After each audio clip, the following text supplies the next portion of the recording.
we'll go all the way over there to Mountaineer Stormpike next, and then that'll be like a long journey, but I can swim most of it. Can swim most of it from like here all the way to there. Can totally AFK most of the trip. Water is dangerous, but oh god, the heights. Yep, and the map there. Wish the map would exit when I hit escape. It's so annoying. I almost want to take the map mod off, but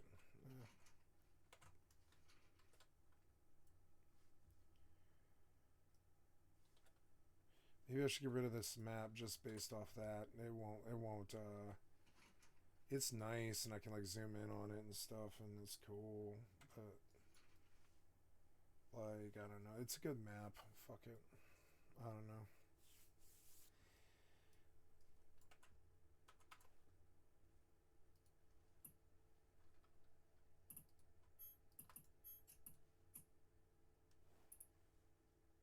Or why? And I think, you know, I do think it will eventually become illegal. I think you only get a bigger body count as you go. There's no evidence. So you can do the smoke, the fanfare, but eventually people are gonna get it. You do see the public backlash growing. You see Google outright banning advertising pyramid scheme. They outright say it, you know, yes. Where the main purpose is recruiting. I mean, so there is a backlash that's not even in the government realm, and maybe that will eventually be enough to put pressure and also awareness about these problems out there to where even your layman kind of knows. It's in the zeitgeist, as you say. Yes, it is in the zeitgeist, but I didn't, in the book, I don't know if you got to the end there, but I didn't raise hope for reform from the government. Because I can't myself right now name a single member of Congress speaking out about this. I can't. And so far, there's not been a single book published on this subject, nor not even one comprehensive documentary produced on the subject. So the truth is still muzzled quite a bit. But as you said, the voices are growing. They're bolder, they're younger. And they're using tools like this, podcasts, video channels, and so on, that are very powerful. And they don't need a publisher, to tell them whether they can censor it or not. And yep. It is spreading. And when it gets to some critical Here at the point, Fast Rider Lodge, we prize hunting skills above all else. Wish to gain my approval? You'll have to earn it. You look up to the challenge, lass. Well now, these are excellent specimens you collected, adventurer. Good money for high-quality materials, that's for sure.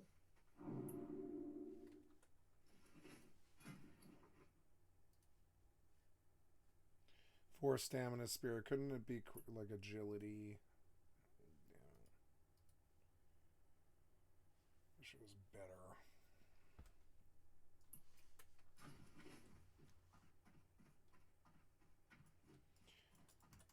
How are you? You can vendor this for silver. I think I'm going to because I don't like it. I'm not going to use it.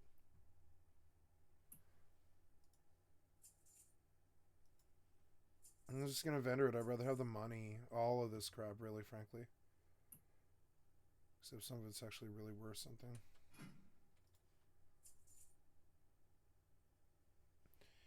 This Cloak of the People's Militia, yeah, I gotta remember that that's there because it's super good. Go, cool.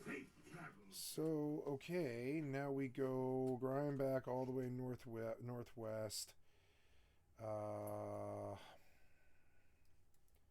to there. So we gotta cross the lake yet again. I could hearth, but I don't know. I have room. I can keep grinding.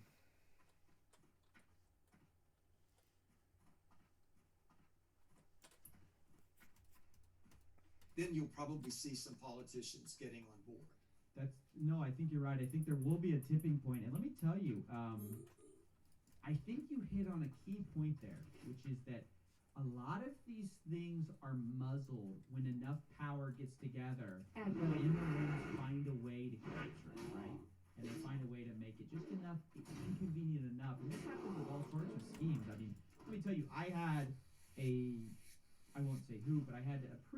large production company come to me wanting to document what I talk about as this big kind of new scam, especially during COVID. There's this rise of scams going on.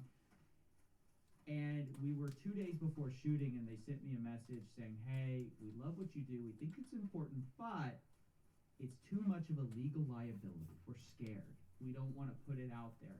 And I think that's been a lot of the cause for silence for so long, is that the only methods of communication were these big companies.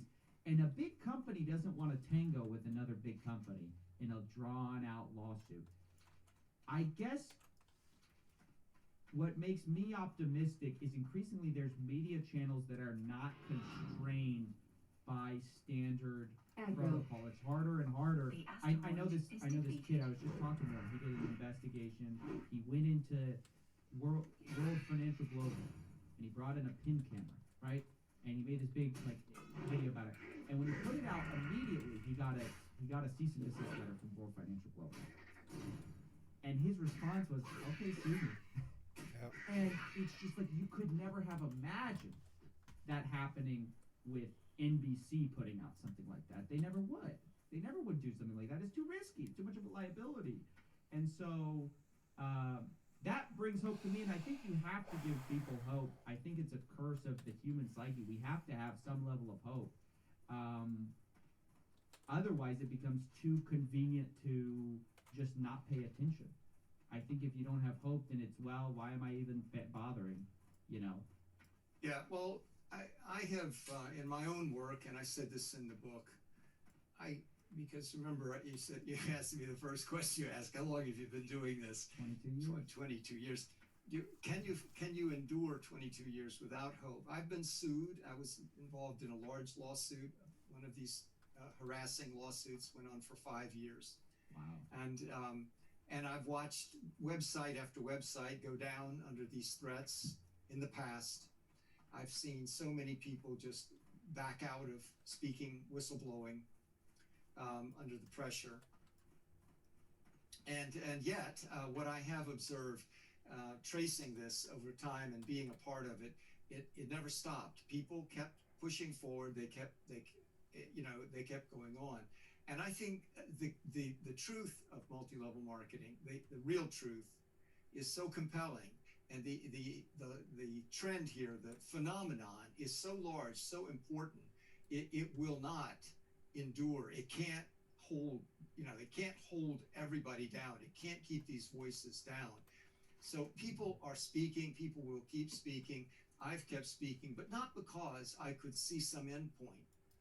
Because after 22 years, you stop looking for an end point.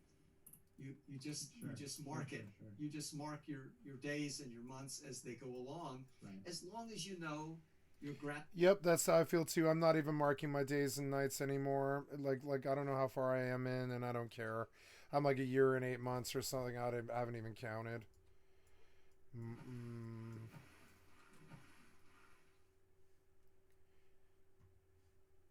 Founded.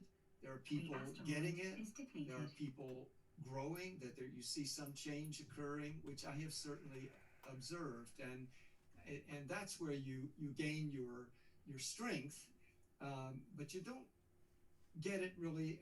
I don't think people that have been in it for a long time have held on to a hope. They couldn't see anything. You just couldn't see anything, and sometimes we look right now. You mentioned Bush, I mentioned Reagan, and so on. It went on. But the current president of the United States was the chief, most famous endorser and promoter of multi-level marketing for 10 years. It's a great for point, 10 Robert. for 10 Great years. Point. So, it's not that they influenced the White House. They're in the White House. They're the king of the White House. I know. They're seated. Yeah, it's there. I mean, and it is not partisan anymore. It is a bipartisan thing. Maybe Trump was the biggest domestic endorser, but who was the greatest international endorser? Madeleine Albright. Right? Madeleine Albright. She was Bill Clinton's Secretary of State. She's a revered figure in the Democratic Party. See, it's not partisan. it's not partisan because neither party has been addressing the fundamental issues that multi-level marketing exploits. And multi-level marketing not only exploits that, but gives cover to operatives who are really negligent, ignoring people's lives, and instead they've offered them this concoction. Here, drink this. You know, Kool-Aid. You know, drink this Kool-Aid. You'll feel better. And people do feel better for just a little while. I think it's important to just recap here. MLMs, again, this has to be my. I've gotten through probably 2/3 of the book to answer your earlier point, but my favorite realization though was this thing was built on essentially a con man who was looking to make a fortune. He was already lying about his vitamins, all this kind of stuff. He had watched as these other con men were kind of making their fortunes and stuff. And that is sort of the dirt in which MLMs sprouted, or pyramid selling, if we could refer to it as its first name. That tells you most of what you need to know. Nothing's really substantially changed. The only thing that's changed is the political kind of power these people are wielding. And when you understand that, you can see it sort of for what it is, which is a long deception that's mostly happening in our government, because nothing's really changed with the MLM formula. It's as it always was. And so that's ultimately what I'd like to see, even maybe if you are politically sort of nihilistic about the outcome, I think we can return to that public place. And so I want to thank you for making a huge contribution to this effort, because I'm sure you hear it all the time, but I think you've done an incredible service to so many people who are trapped in this loop. So thank you for that. Well, thank you for the acknowledgement. It is. I'm very happy that you've taken an interest in it too and made it part of your work, and others have as well. So, yeah, I think there are many positive things to see that are occurring here. And hopefully, my book, the concept of Ponzinomics, you know, Ponzinomics, it is stated at the very beginning in the context of a definition. And the last part of the definition says that a delusion like this can never endure without state or government support. Yeah. It has to be there. Otherwise, the sheer experience of it and the awareness of the public would cause it to collapse.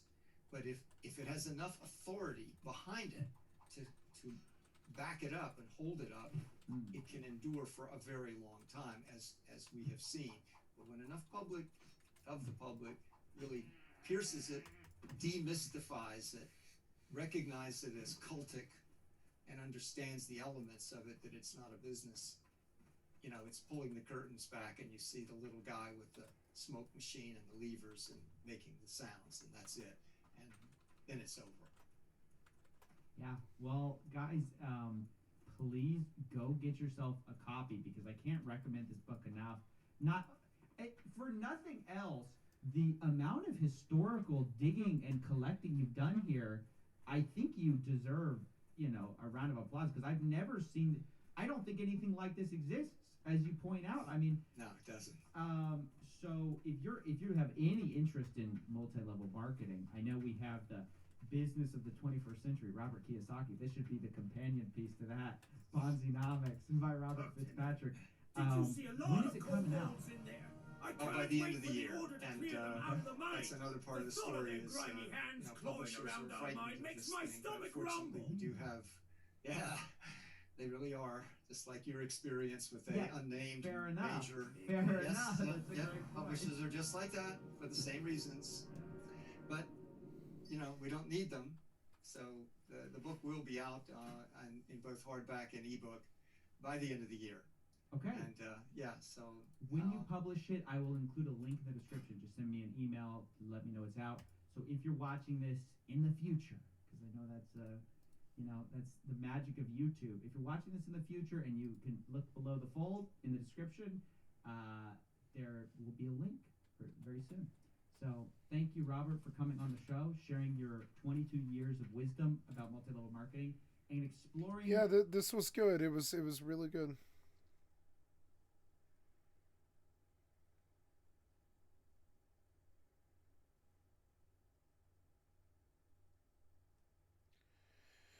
The fake entrepreneur epidemic, yeah.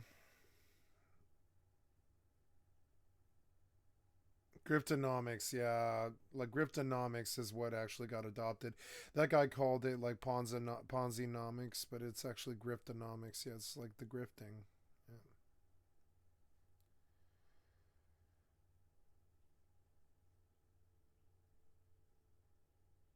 That might be good, that fill-in about the cult of Scientology. Let's watch that. Thank you for the excellent content for my stream. Fill-in, I'd like to sub to your channel.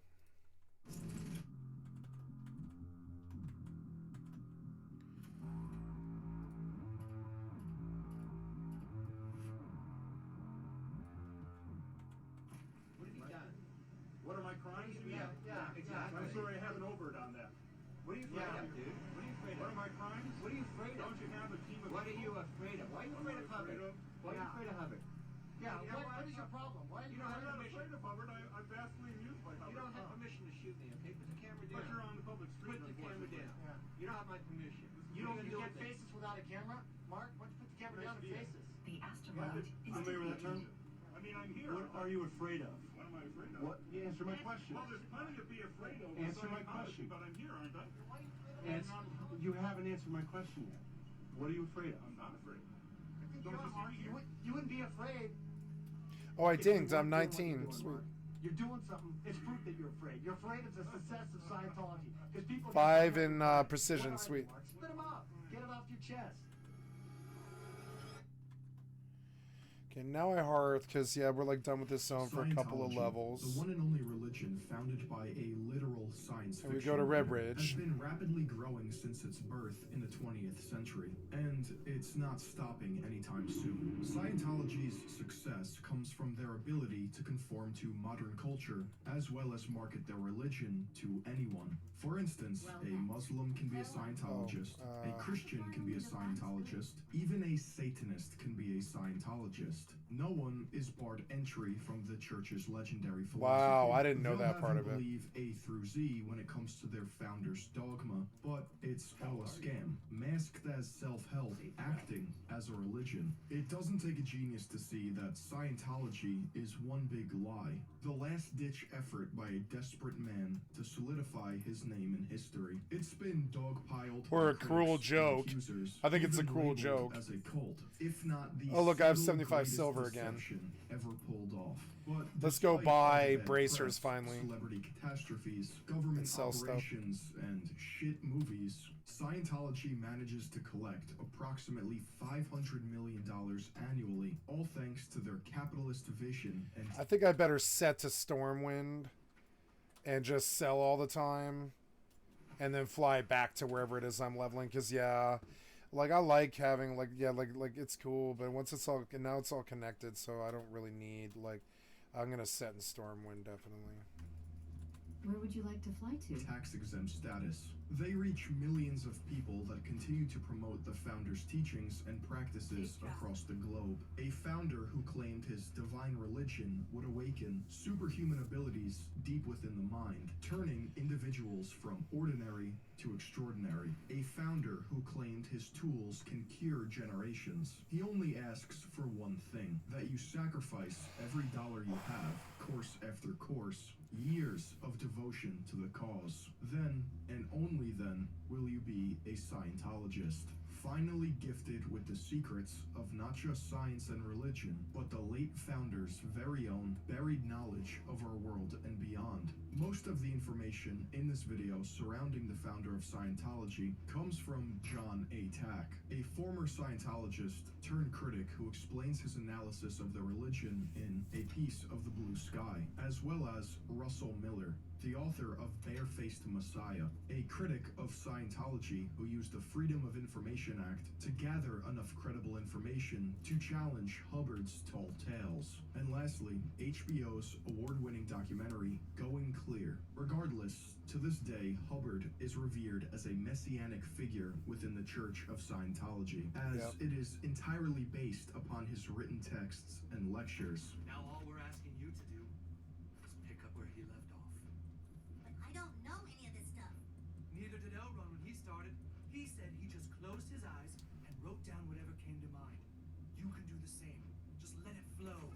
The success of Scientology hinges on a simple idea. L. Ron Hubbard must be seen as perfect and filled with purpose from the start. Otherwise, all of his writings and teachings are worth nothing. If Hubbard couldn't fool people into believing him, he stood no chance at recruiting apologists into Scientology. Once the curtain was over their eyes, he would replace it with bars, convincing his followers that he would provide them with paradise. This is coming from the man who once said, "The only way you can control people is to lie to them." And you don't get rich writing science fiction. If you want to get rich, you start a religion.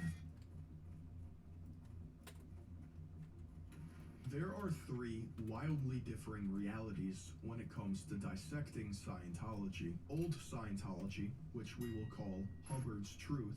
New Scientology, which pertains to new leadership and modern rebranding under David Miscavige, and the actual truth, buried by the passage of time and layers of corporate marketing. Hubbard was a creative man. Since Scientology loves to present Hubbard as the Messiah, a part of a master plan since birth, it can easily become exhausting trying to interpret the man he truly was. Well, Mr. Hubbard, it's obviously something that's very wide-ranging. And if you can't describe it overall, perhaps we can begin at the beginning. How did you get into Scientology? How did it all start? Well, that is fairly easy. Lafayette Ronald Hubbard was born on March 13th, 1911 in Tilden, Nebraska, to parents Harry Hubbard, a former Navy sailor, and Ladora Waterbury, a teacher and housewife. As an only child, Elrond spent most of his childhood in Montana, after his father bought a homestead in Helena. It's thought to be that Hubbard and his family grew up following the Methodist faith, but noted that his grandfather was a, quote, devout atheist. He may have questioned his religion at a very young age after seeing it questioned by others in his life, which can be seen as a first step towards shaping his own religion. Modern Scientologists are conditioned to believe Hubbard was a prodigy, possessing skills such as riding a horse before he could walk, and being able to read and write by the age of 4. Scientology also claims that Hubbard and his family descend from a prestigious bloodline. According to the account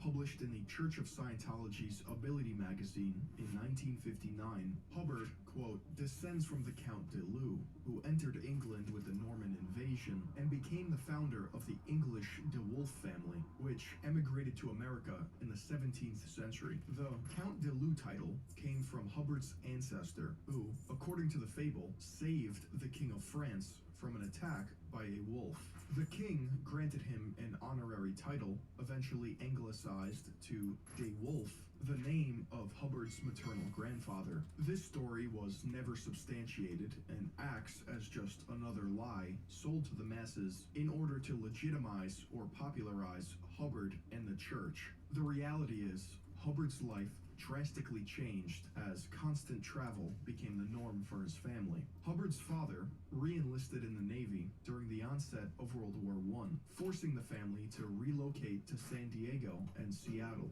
It was during this time in which Scientology claims Hubbard began to learn from his father and other military personnel in order to prepare him to join the Navy. Interestingly, the young Hubbard met Joseph Snake Thompson, a U.S. psychoanalyst who disagreed with American psychoanalytic establishments. whose beliefs are eerily similar to Hubbard's later on in life. At the age of 12, Hubbard joined the Boy Scouts, and according to Scientology, actually became the youngest Eagle Scout in the country. Most of Hubbard's early life was dictated by his father, who constantly wanted Elron to be educated and poised for a military career. Hubbard was enrolled at Union High School and Queen Anne High School, but never finished his education because his father would move again due to work, this time to Guam. Hubbard and his mother traveled to Guam to visit his father, but had to make stops in the Philippines, Japan, and China. This is where Scientology believes Hubbard gained knowledge beyond imagining, unlocking secrets to the human psyche. In his own personal writings, Hubbard wrote of these visits, stating he had disdain for the indigenous people in the East. He looked down upon their poverty and called them lazy and ignorant, at one point referring to the inhabitants as racial slurs. But Scientology will have its adherents believe Hubbard was tolerant and loving, and that he came to this mysterious land for experience and wisdom, where he witnessed wonders beyond scientific explanation. It was during these expeditions where he would draw inspiration for Scientology from Hinduism, Buddhism, and Taoism. Upon his return home in 1927, Hubbard was placed under his grandparents' care as his family tried to push him towards a meaningful education. Later that year, he enrolled at Helena High School. Unfortunately, Hubbard dropped out the following year due to failing grades. So much for being a child prodigy. Scientology acknowledges Hubbard's poor academic scores throughout life by stating he was inclined to a more, quote, philosophical appetite. Hubbard's disappointment continued after failing the Naval Academy entrance examination, for which his father was not all too happy. About a year later, in 1929, Hubbard's father enrolled him in Swavely Preparatory School in Virginia. However, due to myopia, or nearsightedness, Hubbard switched schools again to the Woodward School for Boys, finally settling down in Washington, D.C. He would go on to graduate and enter a formal college education at George Washington University, studying civil engineering. While Scientologists will have you believe he was as smart as Einstein, Hubbard never received a degree from the university. Hubbard's grades included an A in physical education, or gym class, B in English, C well, I can reach those now, but I don't have enough money. General chemistry, D in electrical and magnetic physics, F in calculus, F in German, and an F in nuclear physics. I'll have to save up for that to not break me anyways, but I do want that. Were held by other endeavors 50 such silver, as I'll come writing, back and buy it. flying, and any other extracurricular activities. After joining the University Flying Club and becoming more adventurous, Hubbard began an expedition to the Caribbean. In his own words, he wanted to explore and film the pirate strongholds, the bivouacs of the Spanish Main, in order to collect the bivouacs of the Spanish Main in a museum. Children. The trip was he collected and children. Almost immediately, those who joined opted out after an emergency docking in Bermuda. Hubbard carried on and reached the Caribbean. Yeah, he was inept.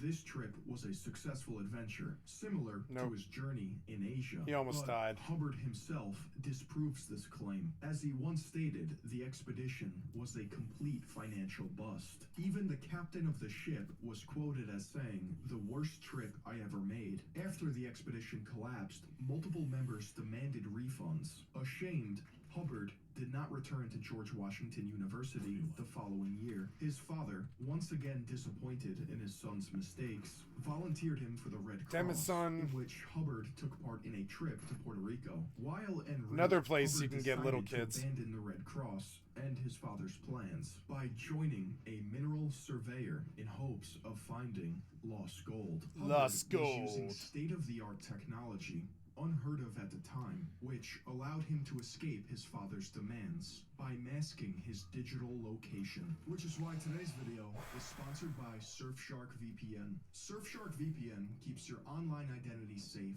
by encrypting all of the information sent between your device and the internet. This keeps your personal data protected from big companies and cyber criminals. A VPN, or virtual private network, works by allowing you to swap the real location of your device with a new one. By changing your IP address, you can virtually travel anywhere around the globe.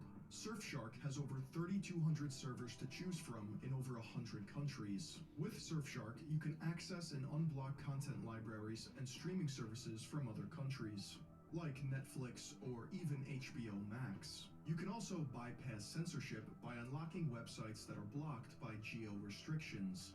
Masking your IP address is essential to becoming private online. Surfshark makes sure that your city, country, and download history aren't linked to your identity. Best of all, Surfshark offers a 30-day money-back guarantee, so there's no risk to try it out. Go to surfshark.deals/Philion for 3 extra months for free. That's promo code Philion at surfshark.com. And thank you to Surfshark for sponsoring this video.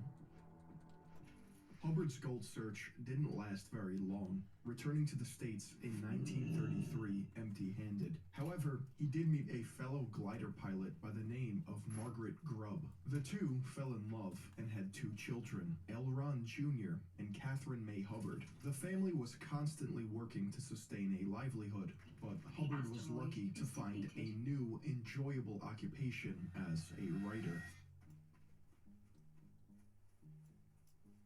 Hubbard had started off writing in college for the student newspaper, but now began a career as a freelancer, a, quote, penny-a-word writer, trying to find his niche by making adventure, intrigue, and Western novels, as well as romances and, maybe his most popular, science fiction. The first to publish one of Hubbard's short stories was the pulp magazine Thrilling Adventures in 1934. The next several years proved to be exceptional, as many of Hubbard's stories were published under a variety of different pen names, including René Lafayette, Joe Blitz, and Legionnaire 148. In total, Hubbard would create 324 works of fiction, working under John Campbell, a fellow science fiction writer and editor, in order to earn a meager living. Dead Men Kill, Spy Killer, Cargo of Coffins, Branded Outlaw. Hubbard would publish so many books that he holds the Guinness World Record to this day. As his popularity began to grow,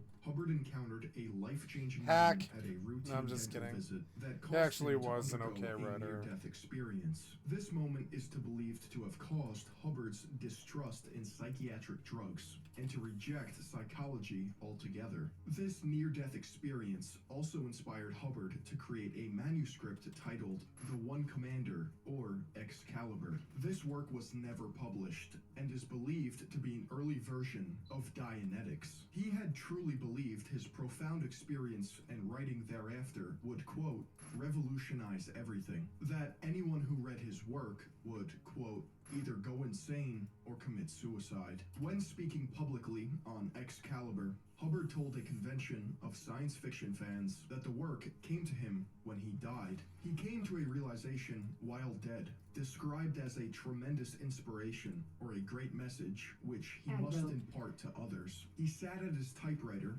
for 6 days and nights and nothing came. Then Excalibur emerged. Hubbard was sure he created a riveting masterpiece and was ready to sell it to the public.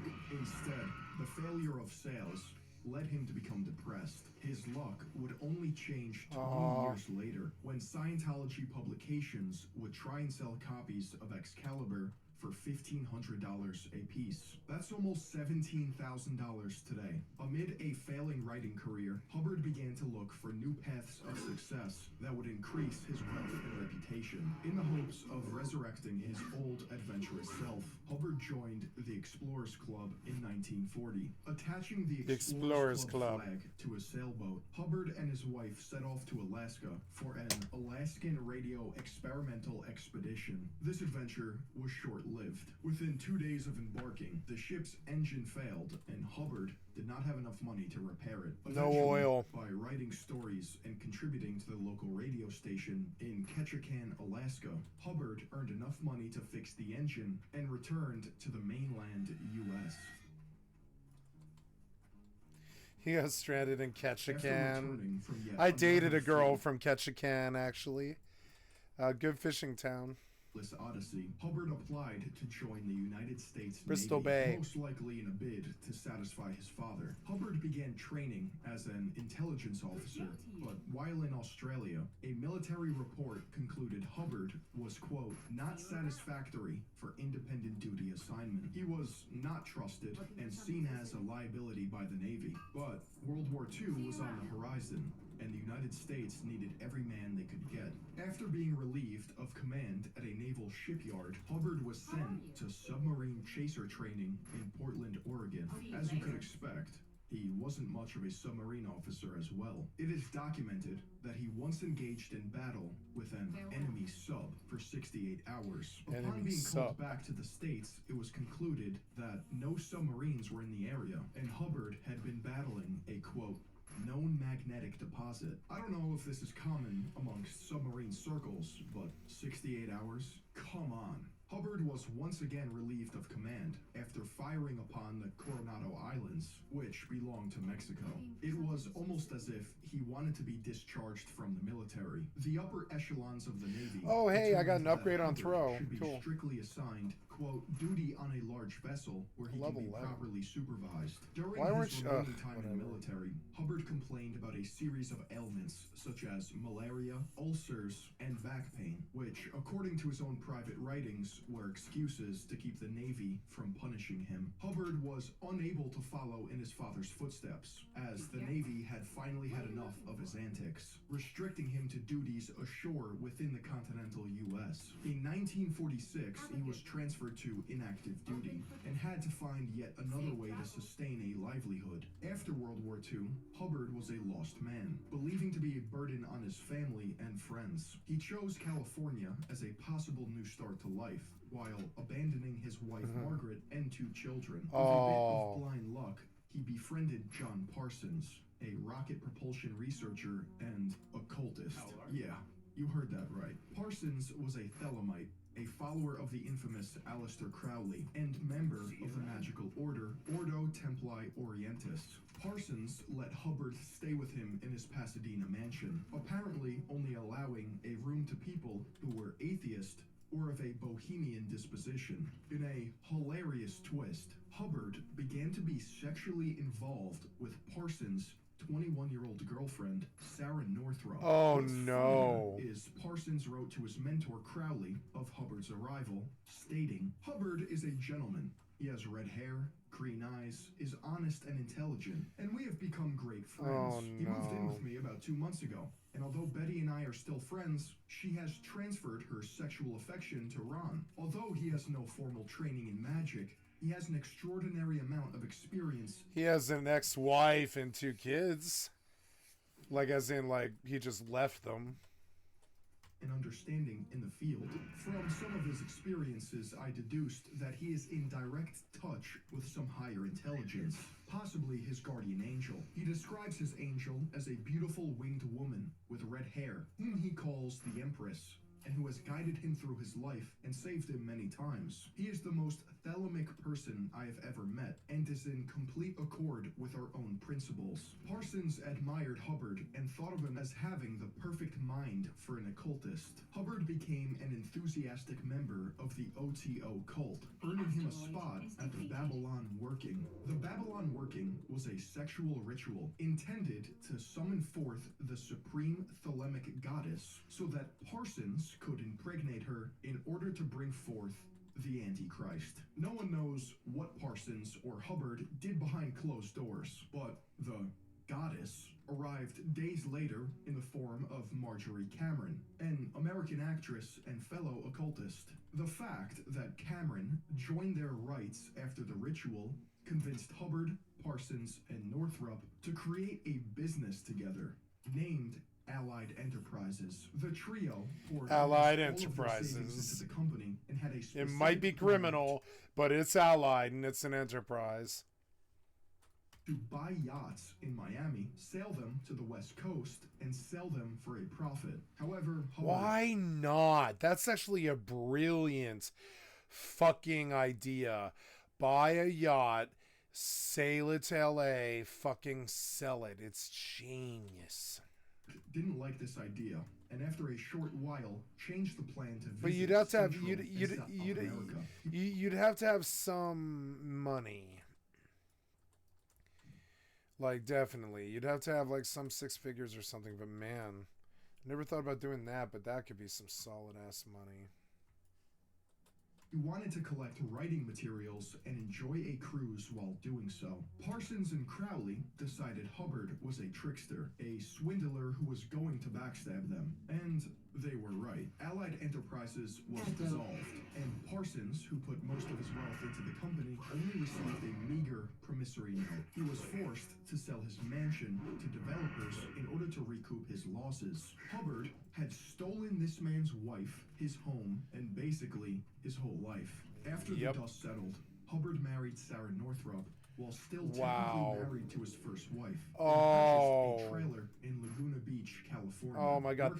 Yeah, that's where I want to retire, Laguna Beach. It's funny. It's like so weird. In order to make a living. According to Sarah's personal records, Hubbard was no family man. He was the exact opposite. A brute who continuously lied to her in order to make himself sound better than he really was. We had this terrible fight, and he told me he was going to commit suicide if I didn't marry him. We were able to do so we got married. What? That works? We spent the winter in that lighthouse on the lake in the Poconos. That's I remember one awful night when I was asleep and he was out typing, and he hit me across the side of the head. I was smiling in my sleep, and he said I was thinking about something.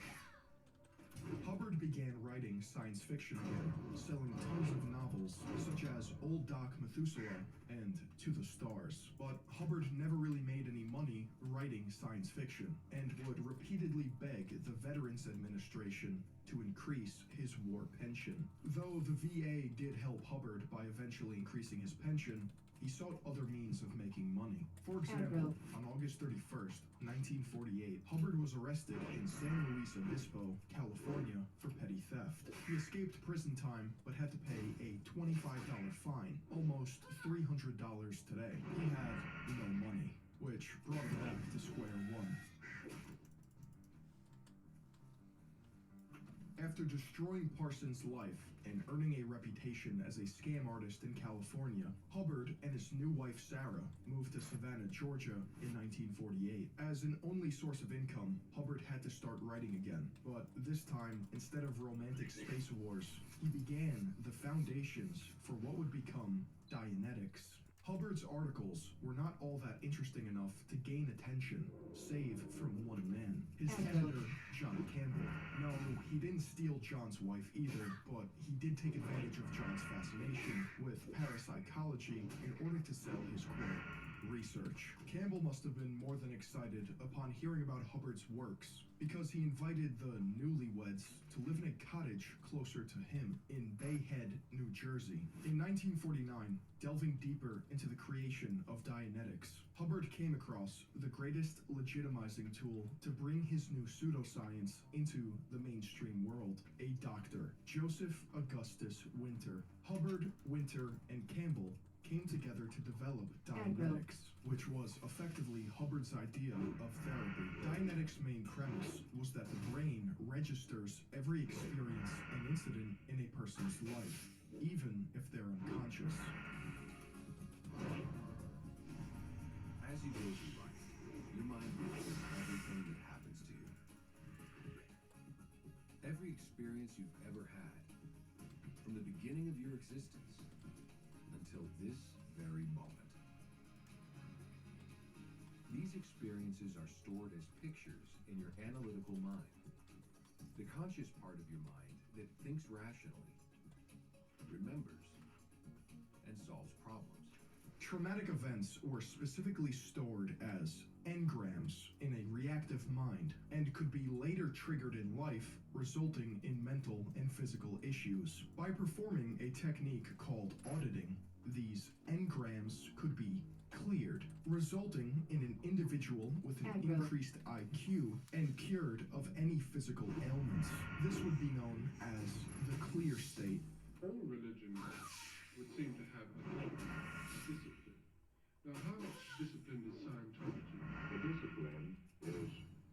not doing. I'm not doing. The What the fuck, man? It seems like it wants to force a potion. So annoying.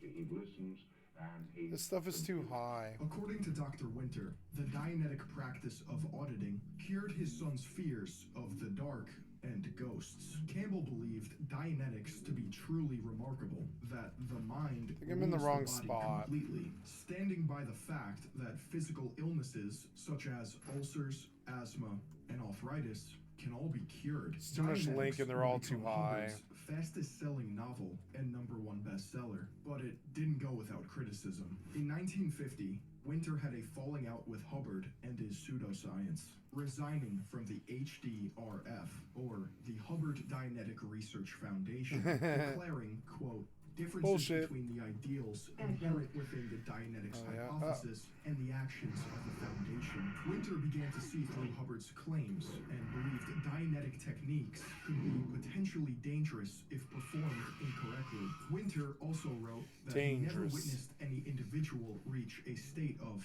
clear, and that Dianetics could in fact lead people to become psychotic.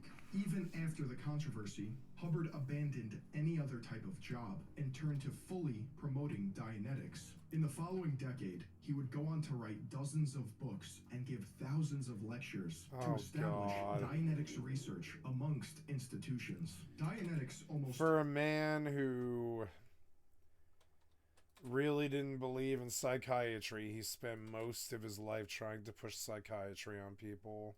Immediately garnered massive success, with 55,000 copies being sold by August of 1950. The public may have loved Dianetics, but the scientific community was not impressed. The American Psychological Association said Dianetics was not supported by any empirical evidence, and Scientific American said Hubbard's scam contained, quote, more promises and less evidence per page than any publication since the invention of printing. Science fiction writers who had been friends with Hubbard in the past criticized his new work, calling it gibberish and lunacy. Despite a good amount of backlash, hundreds of thousands of people were eager to pay for Dianetics' expensive programs. According to online sources, Hubbard wasn't shy of taking his own cut, withdrawing lump sums of money from proceeds to pay for his upcoming lavish lifestyle. After all, he deserved it. Hubbard was a driving force behind the Dianetics craze, training, publishing, lecturing, and promoting Dianetics across the states. Of course, Hubbard's charisma wasn't the sole reason for Dianetics' success. As reported by the Los Angeles Times, Sheldon MacArthur, a former manager of B. Dalton Booksellers on Hollywood Boulevard in Los Angeles, said, quote, whenever the sales seem to slacken and a Hubbard book goes off the bestsellers list, give it a week and we'll get these people coming in, buying 50 to 100 to 200 copies at a crack, cash only. The Times also describes similar experiences from Gary Hamill, B. Dalton's former manager at Santa Monica Place, who said, quote, 10 people would come in at a time and buy quantities of them, and they would pay cash. He said that while he was working at the B. Dalton... It's because they thought that eventually his work might be worth a lot of money. Trust me, they're all just doing that collector shit. Like, trust me, they thought eventually that those original copies might be worth like $100,000 each, and they might not be wrong either. Hollywood, some books shipped by Hubbard's publishing house arrived with B. Dalton price stickers already on them. He said that this indicated to him that the books had been purchased at one of the chain's outlets, then returned to the publishing house, and then shipped out for resale before anyone thought to remove the stickers. Quote, we would order more books, and they'd come back with our stickers as if they were bought by the publisher. The publisher in question, being Bridge Publications Incorporated, founded and controlled by Scientologists, whose representatives refused to be interviewed about book sales or firm operations. Hubbard had his hands everywhere. He could taste the good life and was one step closer to a literal vault when all credibility was lost. In August of 1950, at the height of Dianetics, Hubbard hosted a presentation before an audience of 6,000 people in Los Angeles. In this presentation, Hubbard unveiled the very first clear Sonia Bianchi. Quote, in the demonstration that followed, she failed to remember a single formula in physics, the subject in which she was majoring, or the color of Hubbard's tie when his back was turned. At this point, a large part of the audience got up and left. The first true clear wouldn't be declared for more than 15 years by the name of John McMaster. Between them, there was no real structure to Dianetics, and many of whom who were trained by Hubbard ended up splintering off and creating their own pseudosciences or cults. Financial crisis gripped Hubbard's newfound empire. And to make matters worse, Hubbard's second marriage to Sarah ended when he was found having an affair with his 20-year-old assistant. Sarah was 2 steps ahead, romantically seeing a Dianetics auditor, probably taught by Hubbard himself, named Miles Hollister. Hubbard felt so betrayed by this, he contacted the FBI to report Sarah and Miles as communist infiltrators of the Soviet Union. Nothing came of Hubbard's except a depraved man hell-bent on getting his wish. He kidnapped his wife and 1-year-old daughter Alexis and took them to California. What a He tried to have psycho. his wife medically evaluated and declared insane, but ultimately failed, leaving Sarah and taking his daughter to Cuba. Sarah had to release a public statement for the safe return of her daughter in 1951. At this point, Hubbard's career was crumbling, and so was his family. He was surprisingly not charged with any crime, giving him the freedom to push Dianetics to its next evolution, Scientology. However, a financial crisis made things difficult, and his dreams were on the brink of collapse. At the hour of its death, Hubbard's religion was saved by Don Purcell, a millionaire businessman who agreed to help by starting another foundation. At the same time, Hubbard was expanding Dianetics. In 1952, Hubbard published a new set of teachings completely separate from Dianetics, which would come to be the philosophical framework for Scientology. Meanwhile, his relationship with Don Purcell was short-lived. After a year together, the two had a falling out over Dianetics and Scientology's future. The two battled in court over the Foundation's intellectual property, while Hubbard tried to save any legitimacy by founding Hubbard College, another Hubbard original that didn't last very long. The college was shut down within Oh, cool, I got 6 weeks shoulder of its pieces. founding, Nice. but not before Hubbard married an 18-year-old employee Oh, named God. Mary Sue Whip. They had 4 children together, Quentin, Oh my Diana, God. Suzette, and Thomas. How many Hubbard illegitimate children did you have? How many real children do you have? Like, how many families do you have, you weird, sick fuck? His wife would then relocate to Phoenix, Arizona, starting the Hubbard Association of Scientologists International. What happened to the wife and the kids he just left behind? What happened to them? In Jesus order to Christ. spread his quote, science of certainty. Science of certainty, or Scientology, is different from Dianetics because the goal is to liberate the mind from the quote, distorting influence of engrams, whereas Scientology focuses on, quote, the study and handling of the spirit in relation to itself, universes, and other life. Hubbard insisted that humanity was threatened by outside forces caused by engrams from immortal thetans.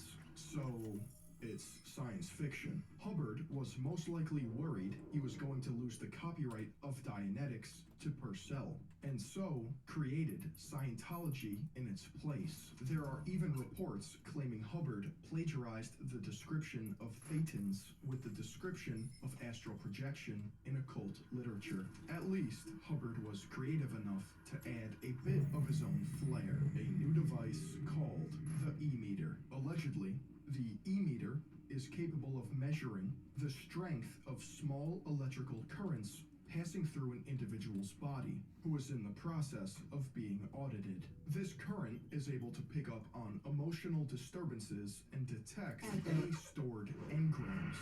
This device, piloted by a trained auditor, could cure an individual of dozens of illnesses without physical contact, among other miracles.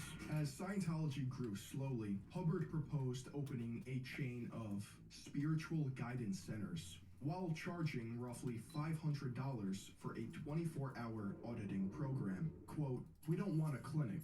We want want one in operation, but not in name. Perhaps we could call it a spiritual guidance center, and we could put in nice desks with our boys in neat blue, with diplomas on the walls, and 1, knock psychotherapy into history, and 2, make enough money to shine up my operating scope, and 3, keep the HAS solvent. It is a problem of practical business. I await your reaction on the religion angle. In my opinion, we couldn't get worse public opinion than we have had or have less customers with what we've got to sell. You mentioned just now that you discovered for yourself that man was a spirit.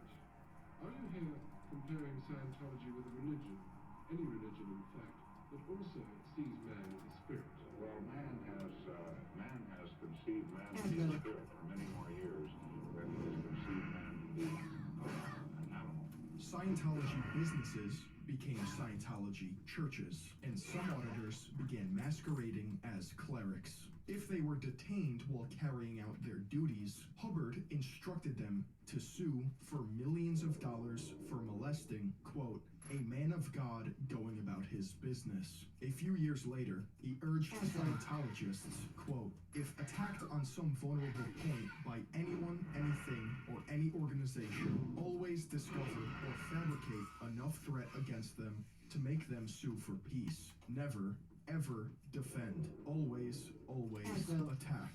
This philosophy seemed to work for Hubbard because in 1954, he won the rights of Dianetics back from Don Purcell, as well as a major victory in earning a tax exemption status from the IRS. From then on, Scientology became an extremely profitable business for Hubbard. His third wife gave birth to 3 more children. Oh my Hubbard God. making so much money, he purchased an 18th century mansion, the St. Hill Manor, which doubled as a Scientologist headquarters. Everything wasn't perfect.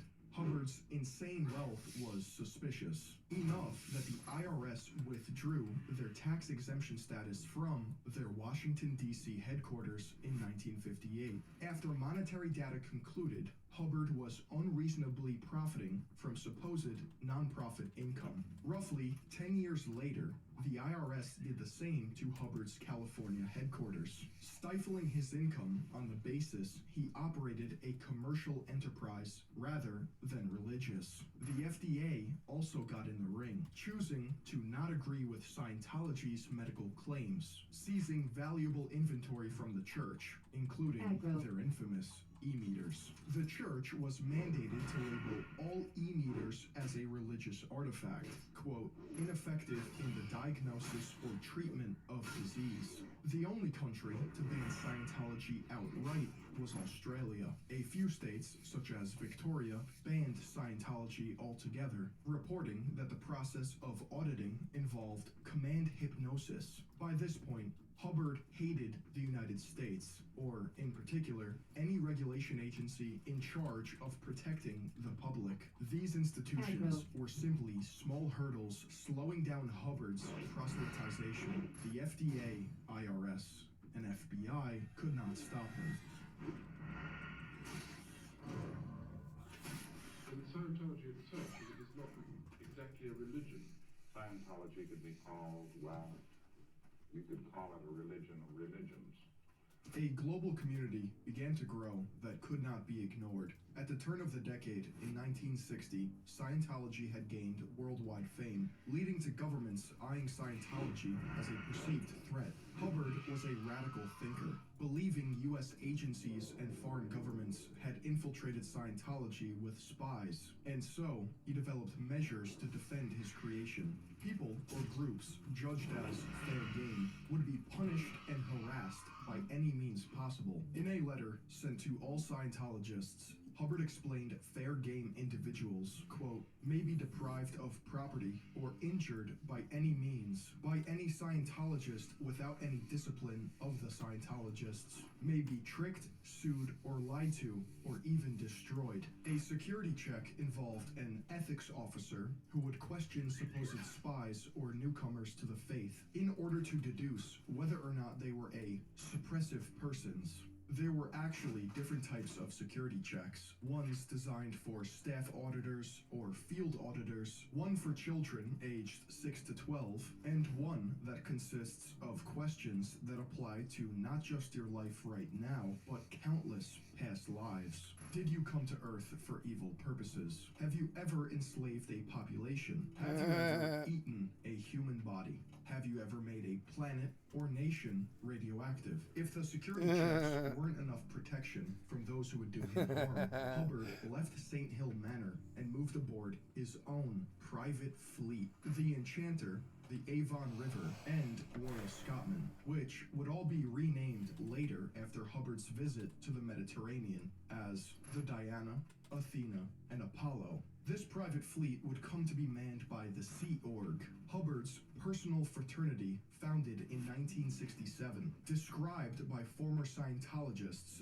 as a paramilitary group, home to some of the most highly respected and devoted members of Scientology. Hubbard and the Sea Org left the United States on an 8-year voyage, sailing across the Atlantic and into the Mediterranean, stopping at several ports, including the Azores, Corfu, and Dakar. One of the only interviews of Hubbard came to exist from one of these trips. Hubbard was trying to find a safe haven for all Scientologists, but wasn't welcomed by foreign governments. During his time aboard at sea, he was able to master the craft of religion by developing Scientology's doctrines to encompass new and confidential courses. Hannah Whitfield, a former Sea Org member turned defector, explained her scenario as well as Hubbard's behavior in HBO's expose. How did he react to being deported from there? How was he when he came back? Very guarded at the airport. He was a little terse, much terser than I knew him in his lectures at St. Hill, for example. Have a good one. He was to the point. He tried to be his usual sort of ebullient, communicative self, but it just wasn't the same. He was a lot quieter. All the while, the Sea Org and other members described conditions among Hubbard's fleet as horrendous. Miller, in The Barefaced Messiah, explains how, by 1970, penned like cattle. Help rid Lakeshore of this menace, kill these Blackrock orcs, and bring me 10 of their battle-worn axes as proof. And although Blackrocks threaten us from the north, we've received reports of more in the southeastern pocket of Redridge. If you find any there, then they too should be hunted.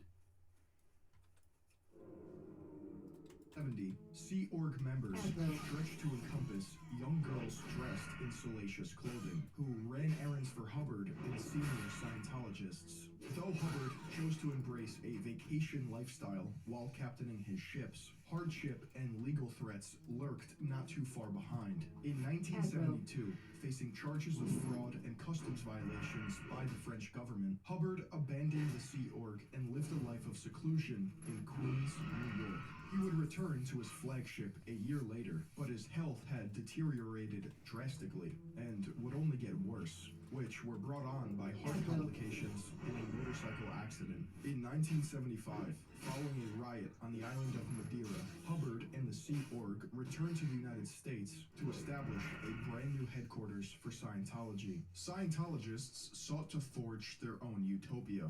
Using a fake name, they bought a hotel in Clearwater, Florida, which steadily grew to encompass surrounding property. They wanted total control of Clearwater, going as far as to have a code name for their operation, Project Normandy. Clearwater Mayor Gabe Cazares called Scientology's arrival the occupation of Clearwater. According to the Clearwater Sun, in 1976, residents of the city began to notice armed guards patrolling the hotel. Cazares was seen as an enemy of the church, so they targeted him in an effort to trap him in a sex scandal. They also manufactured a false hit-and-run accident in an attempt to discredit Cazares, called Operation Speedy Gonzales, but the mayor was not going to roll over and issued a $1.5 million lawsuit against the church, which halted their occupation. Today, they're just bored and fucking with all these people on the entire downtown area of the city, making it impossible to walk down the street without being spied on harassed, or converted. Hubbard began weaponizing Converted. the Guardian's Office, an intelligence agency created within the Church of Scientology to fight against networks of conspiracy against him. The GO penetrated and burglarized a number of government agencies, including the United States Department of Justice and the IRS. After 2 GO agents were apprehended by the IRS in Washington, D.C., the FBI conducted synchronized searches of GO offices. They recovered wiretapping equipment, burglary tools, and thousands of documents indicating potential crimes. The U.S. government prosecuted 10 Scientologists, including Hubbard's wife, Mary Sue, who was sentenced to federal prison. Hubbard remained free, but not for long. In 1978, the French government convicted Hubbard of gaining money through deception and sentenced him to 4 years in prison and a $30,000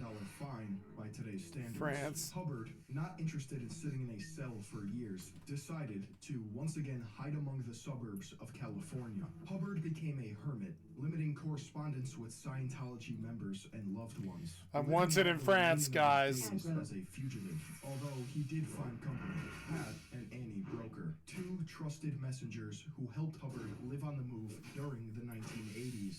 Hiding in hotels and in his car, Hubbard found the time to take up an old hobby of writing science fiction. He wrote Battlefield Earth and Mission Earth. Mission Earth was good. Respectively in 1982 and 1985. Mission Earth is one of my favorite book series of all vacuum time. Among Scientology, which the Sea Org took advantage of by seizing control and expelling veteran Scientologists. A young Scientologist messenger, whose name was inconsequential, would shift through the crowd, ultimately defeating all of his rivals to become the de facto head of Scientology, David Miscavige. David may have been the figurative new face of Scientology, but as long as Hubbard was alive, he was the true leader. He lived out his last years in a luxury motorhome in Creston, California, while the public scrambled to ascertain whether he was luxury alive or not. motorhome. Hubbard Wow. carefully managed the church as a shadowy puppet master.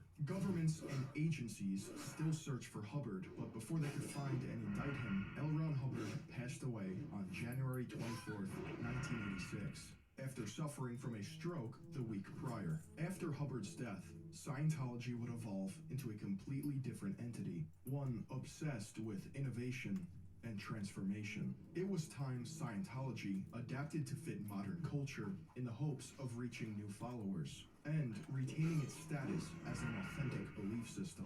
The church transitioned the eggs in their basket to full-time promotion of tools for life courses and the organization of global programs to help poverty-stricken communities. Narconon, Criminon, the Way to Happiness Foundation, the Volunteer Minister Program. They even have a specific institution to fight psychiatry, the Citizens Commission on Human Rights.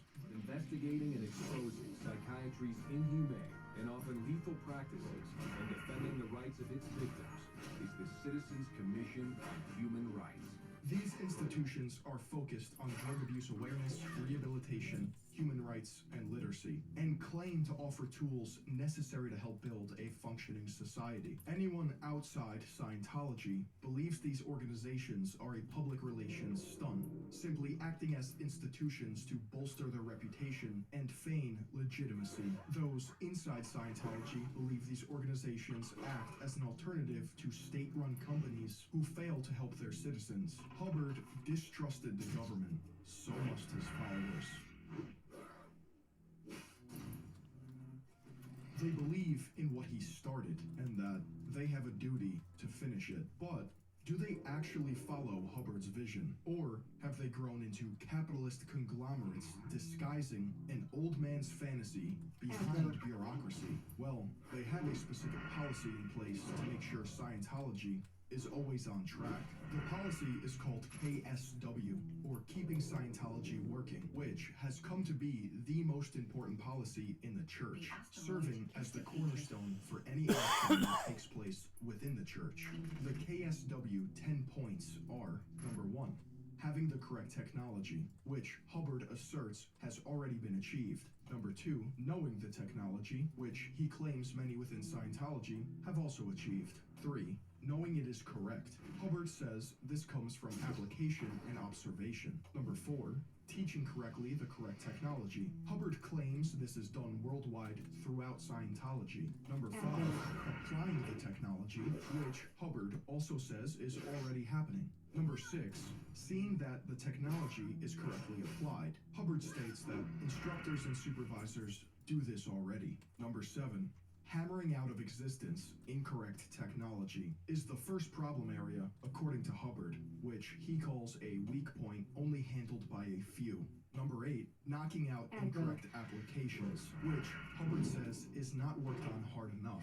Number 9, closing the door on any possibility of incorrect technology. Hubbard says that this is, quote, impeded by the reasonable attitude of the not quite right. And lastly, number 10, closing the door on incorrect application. Hubbard says this is, quote, seldom done with enough ferocity. To be honest, it's no wonder the church's foundations and beliefs are hidden behind paywalls, because no sane person would believe them. At the core of Scientology beliefs, you have Dianetics and auditing, engrams, e-meters, and reactive minds. You also have thetans, Greek for thought or life, which in Scientology is an immortal spirit that has endless lives. Scientology is intended to rehabilitate each person's identity, or thetan, in order to recover their primitive abilities and become an operating thetan, commonly referred to as an OT. To do so, you must overcome the 8 urges. The 8 urges, or dynamics in Scientology, which you can think of as similar to something like the 10 Commandments in Christianity. Number 1, the urge toward existence as oneself, self-preservation, and self-dynamic. Number 2, urge toward existence as a sexual activity, lust, sex dynamic. Number 3, urge toward existence in a group. Number 4, urge toward existence of mankind. Number 5, urge toward the existence of the animal kingdom. Number 6, urge toward existence as the physical universe. Number 7, urge toward existence as spirits. Number 8, urge toward existence as infinity, or the God dynamic. These urges make up life. Without them, you are not human. The church explains how, quote, the abilities and shortcomings of individuals can be understood by viewing their participation in the various dynamics. So you don't want to follow your urges like you would the 10 Commandments, you want to control them. Besides overcoming their urges and session after session of auditing, Scientologists are encouraged to continue up the bridge of total freedom to one day become a clear. None of this is remotely free, and once you've reached the end of the bridge and become a clear, you're not done. There's still money to spend and knowledge to learn. The secret OT, or operating thetan levels, takes place upon Scientology's luxury cruise ship, the Free Winds. The public wouldn't know these existed if it weren't for FBI raids and senior Scientology defectors who've shared their stories. These levels are considered a chance to obtain godhood, only if you succeed. OT1 involves solo auditing and could cost around $3,000. OT2 is more solo auditing, but this time you're looking for past incarnations. This level costs around $5,200. OT3 is known as the Wall of Fire. $9,000 to do pretty much the same shit as the last OT levels, except you begin to learn about Scientology's true beliefs, where we come from, and why we're here. OT4 is the OT drug rundown. OT5 includes audited New Era Dianetics for OTs, or NOTs. OT6 and 7 include solo NOTs auditing course, which are more courses designed to suck you dry of any money you have left, all the while selling you a bad science fiction story. The saga of Xenu the Tyrant, a leader of a galactic confederacy who ruled over 70 or so planets, which ironically had the same technology as Earth. Xenu's idea to solve the problem of overpopulation was to trick a massive portion of his population into tax. By the way, this is the storyline to his science fiction novels as well.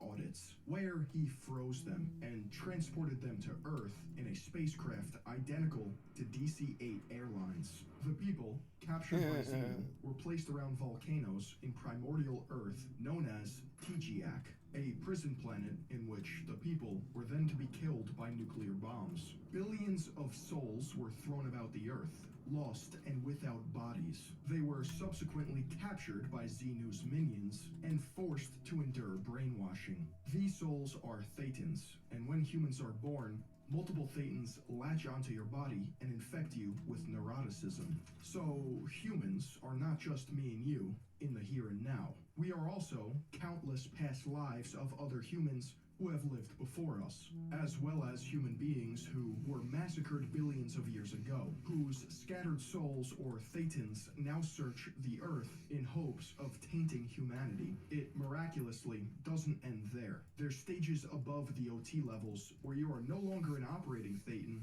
but a cleared Theta clear, essentially a god. Hubbard described this divine point as, quote, a Thetan who is completely rehabilitated and can do everything a Thetan should do, such as move, MEST, and control others from a distance, or create his own universe. A person who is able to create his own universe, or living in the MEST universe, is able to create illusions perceivable by others at will, to handle MEST universe objects without mechanical means, and to have and feel no need of bodies or even the MEST universe to keep. It's like this little game that a child would play where they're like, you have power levels of this and you're a wizard with 7 levels, and the 7th level is you can like do illusions and stuff, except like hundreds of thousands of people believed him. Himself and his friends interested in existence. Holy f***. For many Scientologists, when they heard this, it had them questioning their entire existence. Their religion was based around a space opera. Furthermore, the screenplay Revolting Stars, written in 1977 by L. Ron Hubbard, depicts this very story. Why Hubbard would release the secret level of OT3 to the world is unknown. Maybe he thought Scientology mythology was good enough to be a film. I think that's exactly what he thought. Oh. Speaking of film, a ton of celebrities and actors have come to call Scientology home, a belief that has strengthened their lives to this day. Kirstie Alley, Elizabeth Moss, Giovanni Ribisi, Danny and Chris Masterson, Michael Pena, and John Travolta, who claims Dianetics and auditing taught him to be a better actor. He also chose to star in Battlefield Earth, based on Hubbard's work, which is a horrendous excuse for a sci-fi movie, but you can be the judge of that. The asteroid is defeated. No, this stunk. It was so bad. Battlefield Earth. I wish they had done the Invader's Plan. The Invader's Plan was actually good. And John Travolta would have played a good Invader's Plan. Damn it. That story sucks, but Invader's Plan was actually really good because it's like pretty much all of the conspiracy theories rolled into like a true story. A science fiction story, excuse me, not a true story, but like all the true like conspiracy theories rolled into a fake science fiction story. All the aliens and all the FBI stuff and the JFK stuff and all that, but definitely like a weird science fiction story about Xenu and the aliens. It's not Tom Cruise. That's too obvious. It's Grant Cardone. My role in the Dynetics racing team is CEO. I'm a good friend of the driver, and so we mastermind, hey, what is it going to take for us to be competitive at the next level? Can you tell people why Papa's so good? Aggro. Scientology? Whoa! Oh no. What's that got to do with anybody? We can make it stop. They all believe in Scientology and what it has to offer. They have found success by taking courses and progressing up the ladder that is supposedly invaluable to them. Though I wonder what Tom Cruise's face was like when he first read about Xenu. There are other actors who are rumored to have contacted or been contacted by the church, such as Jerry Seinfeld, who once described to the media how a Scientology course helped him to be a better communicator, but he did not pursue it further. Brad Pitt, who had church rumors spread about him when he dated Juliette Lewis, another high member of Scientology. With any religion, there are the few who choose to follow a different path. Mimi Rogers, Tom Cruise's first wife, introduced him to Scientology, but after their divorce in 1989, she would leave the church while he stayed, becoming one of their most recognizable faces.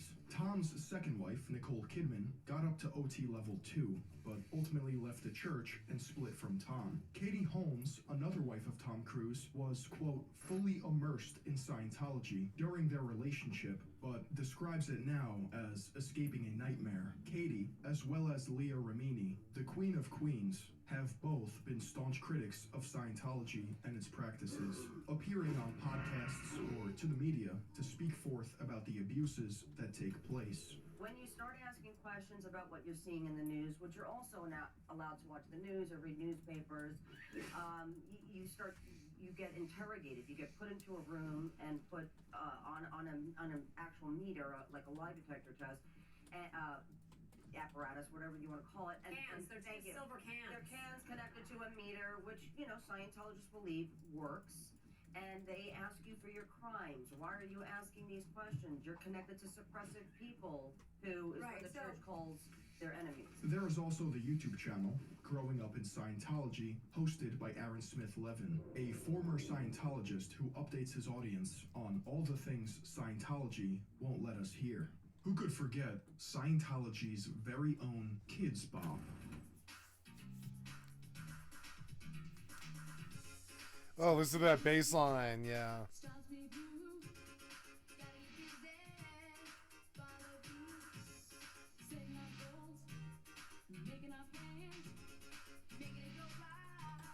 Yeah, funky. Music is sounding so much better. Funky, funky.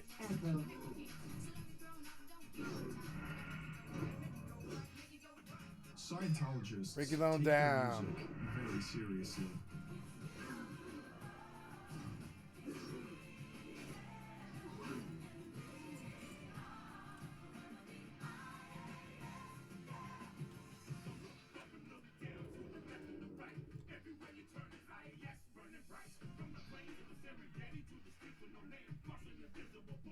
Yeah.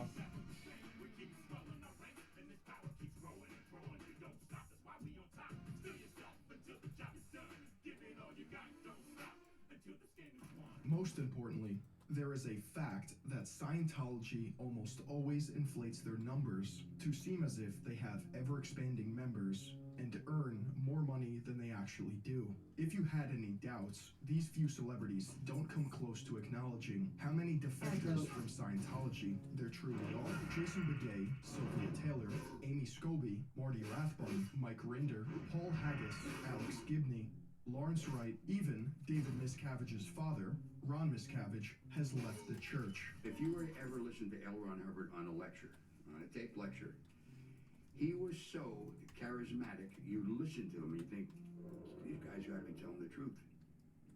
And that wasn't the case. Very and that wasn't the case. in Scientology for years and years and years. When does the penny drop that this is wacko? Sometimes never. Sometimes never. But look, realize this. As a Scientologist, you are encouraged to come and study Scientology for 2.5 hours a day, 5 days of the week. Now, let's say you've been in Scientology for 3 years. That's a hell of a lot of indoctrination. There's another pair of shoulder pads. That's not just a couple times you're going and reading a book.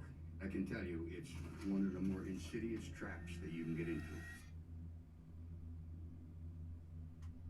Why is there a throne Today, boost? Scientology is mocked by thousands of critics online. for the use of their donations and overall secrecy surrounding the inner workings of the religion. However, the world seems to take them quite seriously.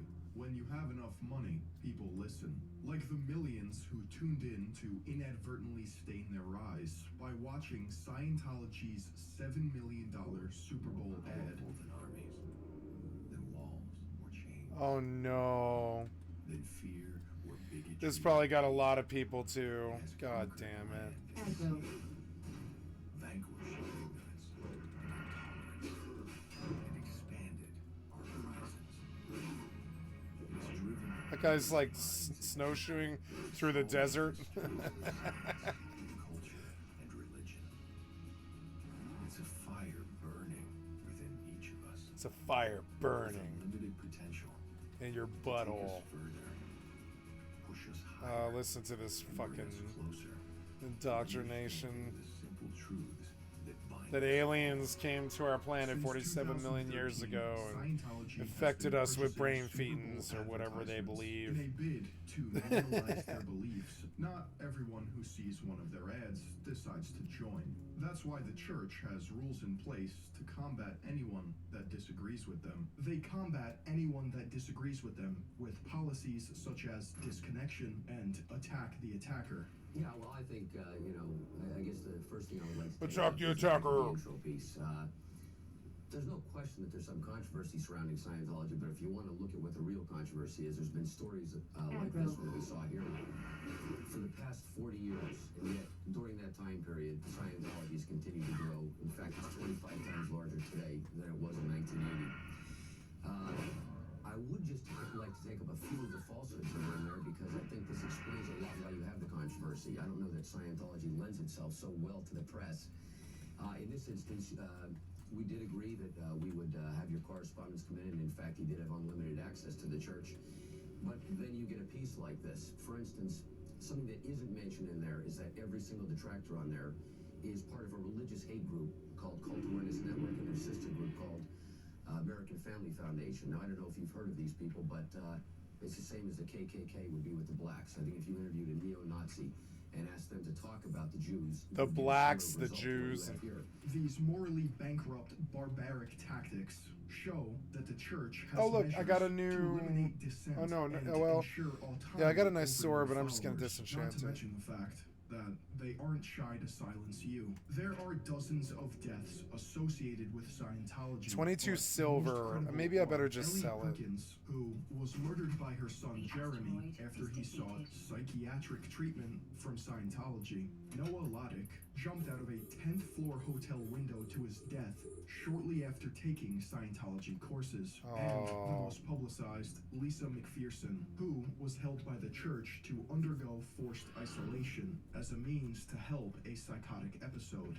She passed away upon arriving at a hospital, with the autopsy later revealing she died of a pulmonary embolism. The autopsy She had a also heart indicated attack? multiple bruises on her body and tissue Oh, they damage tortured consistent her? with insect or animal bites. The Oh. church even suppressed David Miscavige's own wife, Shelley. After returning from a trip Where would aboard you like the to fly to? Freewinds, Shelley's mood was visibly different. Shortly thereafter, in June of 2006, Keep forgetting to set my Shelley heart to disappeared from Stormwind. public life. Her mother, Mary Flo Barnett, who was a longtime Scientologist, left the church and allegedly took confidential documents to a rival association, David Mayo's Advanced Ability Center. Vicky Asnoran, a former church executive, explained, quote, "The fact that David Miscavige was linked to Flo Barnett by familial ties was extremely repugnant to him and to his wife. On September 8th, 1985, Mary Barnett was found dead from multiple gunshot wounds. The conclusion from the coroner's report reads, "The case is that of a 52-year-old woman who died as the result of multiple gunshot wounds which were self-inflicted. The gunshot wound of the head was immediately fatal and occurred following the 3 gunshot wounds to the chest, which had produced a very small left hemothorax. In addition, there were 2 recent incised wounds that involved the right and left wrists. 2 suicide notes were left, and the decedent had become depressed following surgical intervention for an aneurysm of the carotid artery. Despite this glaring evidence, Mary's death was ruled self-inflicted, and if it wasn't clear already, it's starting to look like a mob. Based on many alleged reports, if you mess with Scientology money, they will come after you with everything they have. If they can't kill you, it's certain they'll lock you in years of court proceedings to empty your wallet because they can. They have an army of dedicated soldiers who are ready to label you an enemy of the church, while Scientology's leadership profits from selling lies. The charity work they do does not erase their sins, nor does it erase the unbelievable space opera paraded at the upper levels for whopping amounts of money. That's the entire meaning of Scientology. Hubbard's vision was not to bring some new moral code to mankind. It was for his own ego, to convince anyone he could that he was a perfect man, including his own father. His race to become something no man can achieve led him down a path he could never escape. For the Scientologists who remain, they are living out a doomed man's dream, disconnected from reality and all things that make us human. You said that through Scientology processing, the person was able to look at the problems, to confront the problems that they were facing in their everyday life. Is this some form of hypnotism? Oh, no. That's very funny. Man is Welcome to my inn, weary traveler. He What can I is do for you? hypnotized. He is made to fixate on certain things, you see, and the process that you normally know as brainwashing and that sort of thing is hypnotizing man. It's forcing him into certain values. It's crowding him by various duress into these values. And he eventually I have a gold becomes a 21. person who has no awareness. 70 silver off just the vendors. Leather bracers, finally. Forest leather bracers with 5 agi. Fucking perfect. Take it. Yep. And then let's sell. Nice. 15 silver's worth it. Yep. Yeah, this was good. I like Scientology exposes. Yeah, what's wrong with Netflix, huh?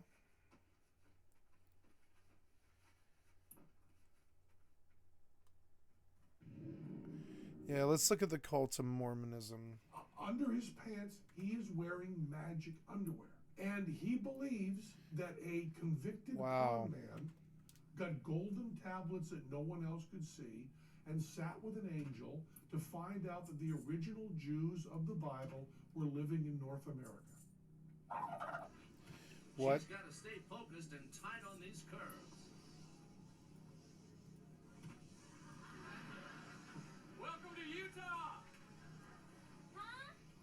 Have you been to Salt Lake City before? No, but I can't talk now. Do you know about the Church of Latter-day Saints? Mormonism, I'm depressed by how successful it is.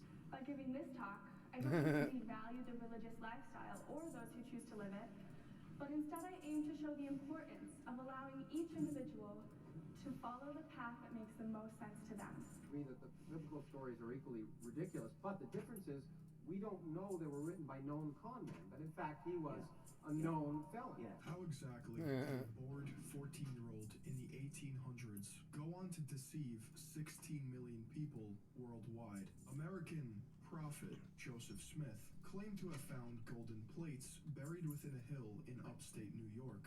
These relics would be the foundation of Mormonism, or the Church of Latter-day Saints, one of the fastest growing religions that was founded upon a teenager's fantasy. Joseph Smith grew up in western New York during the early 19th century. His family was deeply pious and engrossed with the Second Great Awakening, a Protestant religious reemergence in the United States from 1790 to 1840. The Second Great Awakening took place in the Burn District, several counties of New York State which experienced great religious experimentation. The Burn District got its name because everyone who lived there seemed to burn with religious zeal.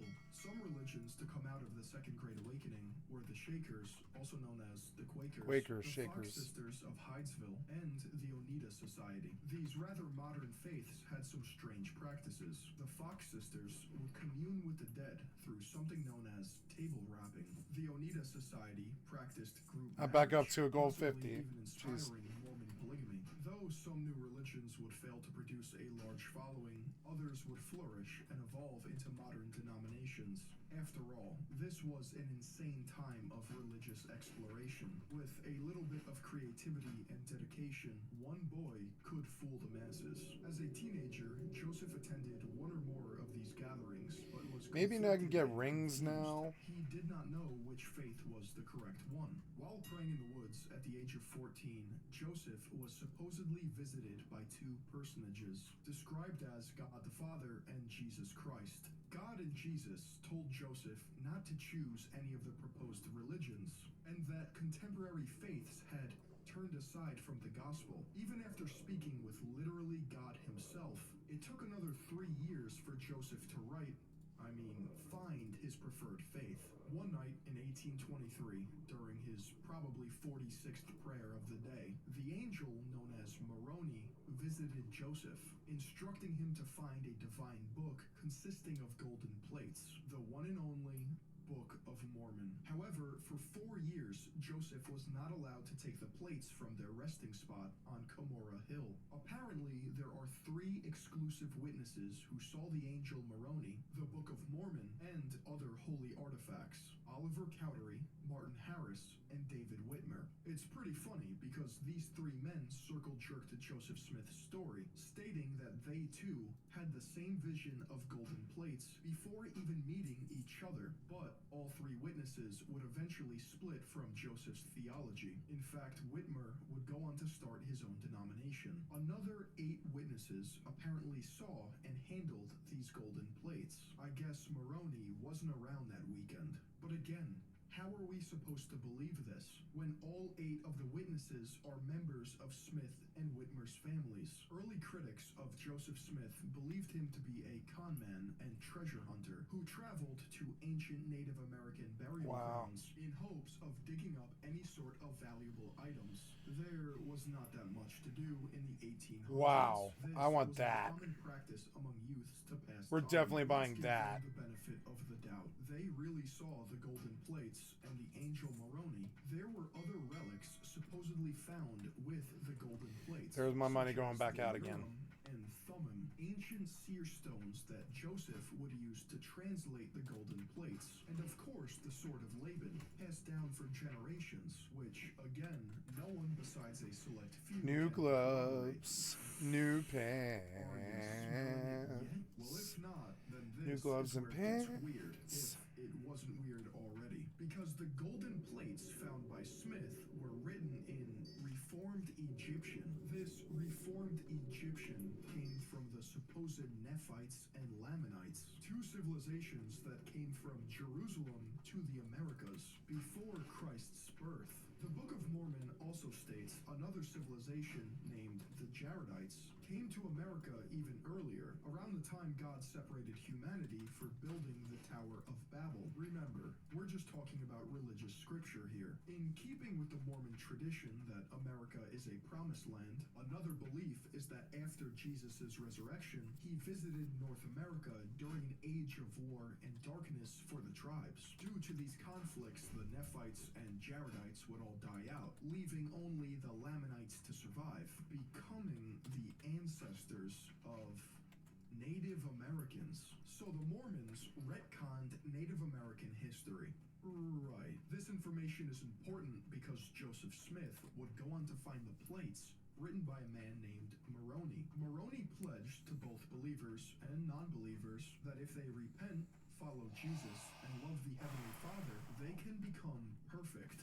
This is known as Moroni's Promise, which would become one of the pillars of Mormonism, and Moroni was the son of Mormon, for whom the Book of Mormon is named after. He was also the last survivor Oh, a of fellow the Nephite physician. civilization. I would be glad to and was teach you anything that would aid your instrumental in passing journeys. down the true gospel to the world. Thus, he became an angel, guiding Joseph Smith to his writings of God's true message centuries later. The message manifested itself into Joseph's new religion, the Church of Christ, founded in 1830. After 4 years, the religion would grow and change its name to the Church of Latter-day Saints. Latter-day Saints, meaning members are living in the days just before the second coming of Christ. Speaking of Christ, most contemporary renditions of Joseph Smith portray him with near-perfect features, reminiscent of the romanticization of Christ in modern art, or to be honest, a certain perceived master race. There are tall tales of Joseph Smith that make him appear holier than thou, including the time he refused alcohol to numb the pain of his leg surgery, or the time he calmed a storm for people who had faith in him. Mormons like to use these instances of miracle work in order to draw parallels with Jesus. There actually aren't any fully authenticated photos of Smith online. The best image of his likeness that exists is an oil portrait of Joseph Smith, created around 1842. However, his oil portrait looks noticeably different from images displayed by the LDS Church. Before we talk about the Book of Mormon, it's better to clarify that Mormons hold other texts sacred. They follow the Old and New Testaments of the Bible. The Articles of Faith, a declaration of religious opinions written by Joseph Smith. The Book of Abraham, which consists of Egyptian scrolls discovered by adventurer Antonio Lobolo and translated by Joseph Smith. The Book of Abraham is particularly interesting because it talks about the curse of Ham. The curse of Ham occurred in Genesis when Ham, the son of Noah, discovered his father naked in a tent and either had sexual relations with him, didn't cover him, or mocked him, depending on your source. Ham's son Canaan was cursed with a dark complexion, referred to Just as the browsing curse my of wares, Cain, or is and there the something title specific I can servant help you of find servants referred to Best as deals in the all of curse Stormwind, my Ham, friend. all Won't because find any Noah better. was Now, pissed what can I off. help you with? These verses of the Bible, incorporated into Mormon doctrine, would be used by Joseph Smith and like-minded individuals to justify slavery in the pre-Civil War era. Smith would also use this passage as a means to bar black men from joining the Mormon priesthood. Other texts that Mormons adhere to are the Doctrine and Covenants, a collection of revelations from the prophet Joseph Smith and lesser-known latter-day prophets, and the Pearl of Great Price, more ancient Egyptian texts translated by Joseph Smith and accepted by his church. However, without a doubt, the most important is the Book of Mormon, which is made up of 5 sections: the small plates of Nephi, the large plates of Nephi, the plates of Mormon, the words of Mormon, and the plates of Ether. Besides describing the history of the Nephites, Lamanites, and Jaredites in America, these plates act as scripture for the Mormon religion. The Book of Mormon is comparable to the Bible in the fact that it shares similar doctrine and is divided into smaller books or chapters titled after the primary author. An easy example is the 4 main Gospels in the Bible are named after the 4 evangelists, Matthew, Mark, Luke, and John. Conversely, in the Book of Mormon, examples include the Book of Jacob,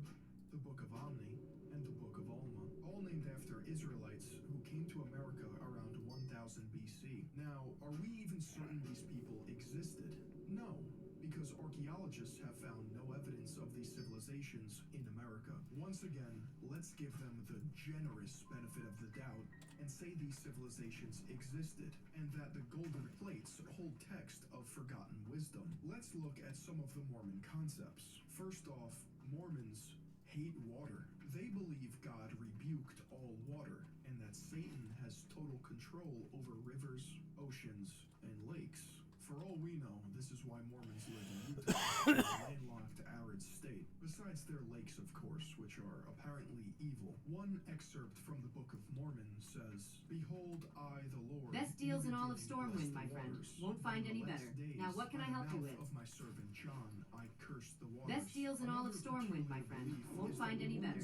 Now, what can I help you with? Or planet of Kolob, described described in the Book of Abraham as being a celestial body closest to heaven. It is said that one day on Kolob is 1,000 years on Earth. Yeah, there's no evidence that this planet exists. Although some major lore is taken from Abrahamic religions, one difference in Mormonism is that Jesus is Lucifer's brother, and that Jesus was made savior of humanity because he wanted to give us all free will. On the other hand, Lucifer rebelled against God and wanted to rule over Earth without morality, forcing humans to just become gods. To be honest, Lucifer's option doesn't sound too bad. Another fascinating Mormon concept is that there are three heavens: the telestial, terrestrial, and celestial kingdoms, similar to the rings of hell in Dante's Inferno, just a lot lamer. The telestial is the lowest of the three kingdoms. I sell only the finest arcane gear, made by the crafters and mages here in the city of Stormwind. Occupied by people who only followed the law of Moses. Light, I'm afraid I have nothing to teach to someone with your experience. But you haven't reached the end of the road yet. Speak to Lucan Cordell behind the counter there. He'll guide you through the next phase of your journey.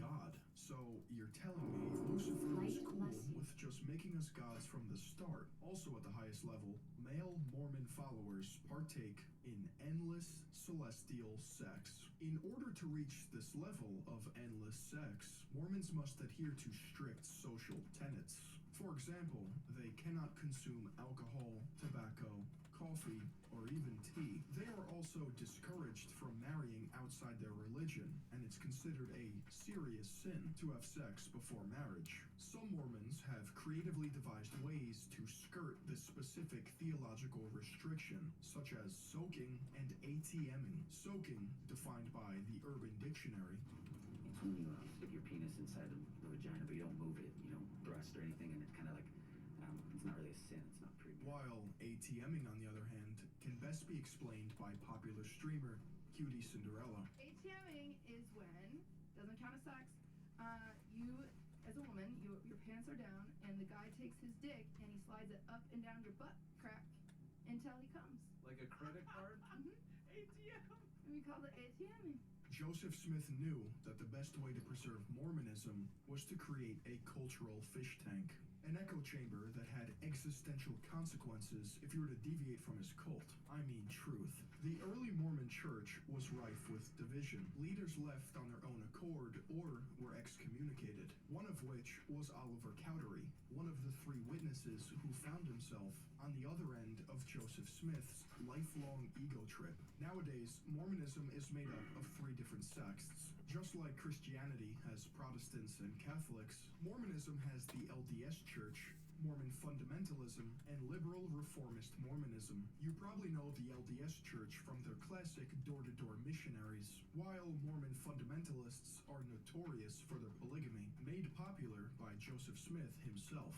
According to the church website, they have a pyramidal structure. The church is divided into 22 regions across the world. Those regions are further divided into stakes, each consisting of 5 to 12 wards, which is usually a single church or parish. All this to say that the Mormon church system is vast and confusing with varying levels of power. And if you're not trying to steal Russell M. Nelson's look, you're gonna want the help of today's video sponsor, which is why today's video is sponsored by Keeps. Keeps is a subscription service that helps men keep their hair. They offer clinically proven treatments that help combat the symptoms of hair loss. Best of all of Keeps treatment plans are personalized, doctor recommended, and delivered right to your doorstep. You don't even have to leave your house. 2 out of 3 men will experience hair loss by the age of 35, but Keeps has you covered. Keeps offers research-backed, clinically proven treatments to stop hair loss and improve hair growth. Each treatment plan comes with 1 year of unlimited messaging, so you can connect with your prescribing doctor about anything,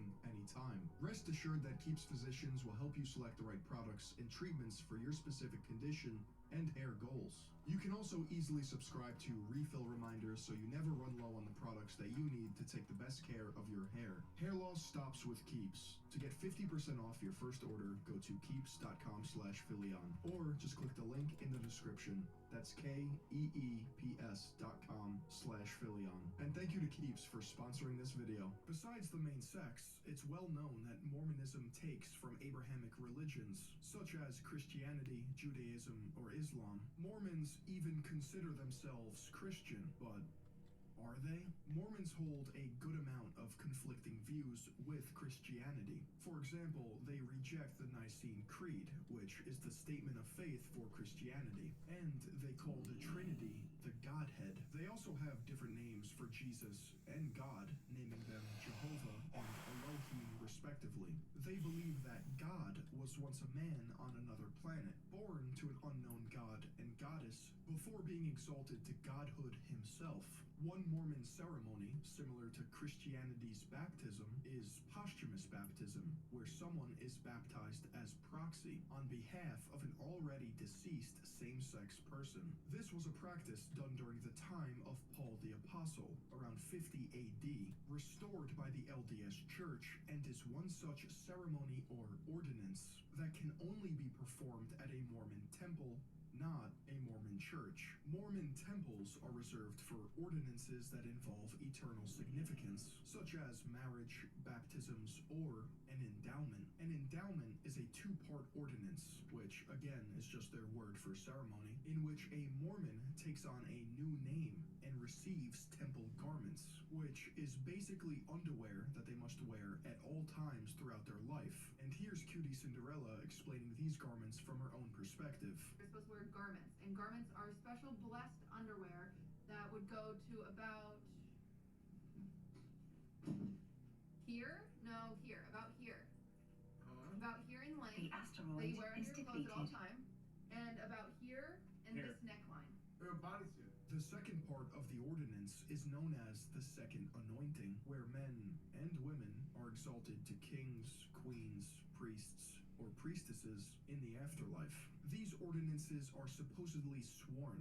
Mormons are forbidden to discuss temple matters outside the temple. According to the Associated Press in Salt Lake City, some posthumous baptisms have been blocked for certain people such as the Las Vegas gunman, Stephen Paddock, and Charles Manson. Although these concepts seem random, they point to one main goal of Mormon theology, creating a heaven on earth, or what they call Zion. Presumably, this goal would be achieved after everyone lives in perfect harmony by following the Book of Mormon. Joseph Smith tried to replicate this in America by establishing rather prosperous towns in Ohio, Missouri, and Illinois that acted as a safe haven for his people against the U.S. government. These towns were also seen as possible Zions, and in many cases, the federal government had no idea the Mormons were These taking great over beasts so much know land. paths that Joseph you can't Smith find on also foot. They'll introduced get you the there practice fast and of maybe polygamy, show you and something could new have at the same sired time. several children, though it is staunchly looked down upon by modern-day Mormons. According to Andrew Jensen, an assistant LDS Church historian, a list of Joseph's wives by 1887 was 27 women, besides his legal wife, Emma Smith. Currently, there are 49 women on the list, and some were even married to other men at the same time. Although Joseph Smith's towns were successful in their own right, they were seen as interlopers and dissenters by locals, political rivals, and other religious denominations, often being berated and attacked on sight. One conflict between Mormons and non-Mormons even led to a war in Missouri, known as the Mormon-Missouri War of 1838. Raids and fights lasted 2 weeks before Joseph Smith was arrested, tried for treason, and sentenced to death. Before his trial could even begin, he would escape with the help of some apologetic guards, fleeing to Illinois. You see, at this point, Joseph Smith had developed the unique Mormon God complex and tried to have sex with every woman he saw, fracturing relationships with his closest associates by proposing marriages to their wives. Knowing his back was against the wall, he would try to portray the Latter-day Saints as a marginalized group in order to gain political prowess, even running for president in 1844. Smith and co-conspirators would burn down the Nauvoo Expositor, a printing press in Illinois, because ex-Mormons had been spreading information that was critical of Joseph Smith. Joseph Smith would then turn himself into authorities to reconcile with his biggest enemies, but soon found out they had other plans for him. The same year, on June 27th, Joseph Smith was attacked by an angry mob and killed while awaiting trial in an Illinois jail. This made Smith the first ever presidential candidate to be assassinated. Allegedly, his last words were, "Oh Lord, my God," as he was shot multiple times while trying to escape out of a window. After his death, Joseph Smith was revered as a martyr, a man inspired by God that stopped at nothing to secure Zion for his people. Brigham Young, the second and longest reigning president of the Mormon Church, shared Smith's beliefs and had around 56 children with 55 wives. According to John Turner in Brigham Young, Pioneer Prophet, Young believed polygamy was to ensure a big family and that sexual desire was given by God to perpetuate the human race. Brigham Young's policies can be summarized by his speech on February 5th, 1852, in Salt Lake City. He addressed various topics, including black people, slavery, and priesthood, following in Smith's footsteps, affirming that a black person could not become a priest, for they had the mark of Cain or the mark of Ham, really whichever was more convenient to lambash them with. The absurdity of the Mormon Church would only increase as time went on. Like most religions, new leaders would exercise their power to further their political and economic agenda under the guise of faith. Everyone knows behind every great religion is a metric fuck ton of money. So how exactly does the Mormon Church make money? Tithing is one such method where you must pay 10% of your annual income to the church. It is also manipulatively considered a double blessing. First, it is a blessing because you are paying for the furthering of the word of Lord Jesus Christ, our Savior. Second, your payments show appreciation to God, not material items. Yeah, just imagine tithing as literally Venmoing God. At least, that's how it's framed under this context. There are many anecdotes of people who could not afford necessities, yet still felt responsible to pay their 10%.